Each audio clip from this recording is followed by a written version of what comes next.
లూకా శుభవార్త 5వ అధ్యాయము 1-10 యేసు ఒక పర్యాయము గెనెసరేతు సరస్సు తీరమున నిలిచి ఉండగా జనసమూహము దేవుని వాక్కును ఆలకించుటకు ఆయన యుద్ధకు నెట్టుకొనొచ్చి వచ్చిరి.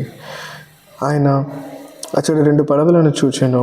జాలరులు వాని నుండి దిగి తమ వలలను శుభ్రపరచుకొనుచుండిరి. అందులో ఒకటి సీమోను పడవ. యేసు ఆ పడవనెక్కి తనని ఒడ్డు నుండి లోనికి త్రోయమని అందు కూర్చుండి ప్రజలకు ఉపదేశింప ఆరంభించెను. ఉపదేశించడం ముగించిన పిదప యేసు సీమోనుతో, మీరు పడవను ఇంకను లోతునకు తీసుకుని వెళ్ళి చేపలకై మీ వలలను వేయుడు అనెను. అందుకు సీమోను, బోధకుడా, మేము రాత్రి అంతా శ్రమించితిమి, కానీ ఫలము లేదు.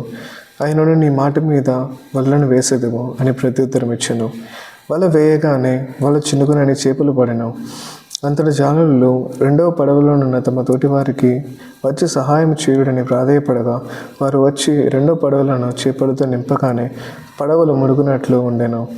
సీమోను పేతురు ఇది చూచి యేసు పాదములపై పడి, ప్రభు, నేను పాపాత్ముడను, నన్ను విడిచిపోండు అని పలికెను.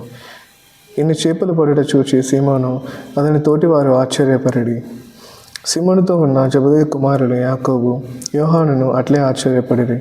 యేసు అప్పుడు సీమోనుతో, భయపడవలదు, ఇక నుండి నీవు మనుషులను పట్టువాడవయందువు అనెను. ఇది ప్రభువాక్కు.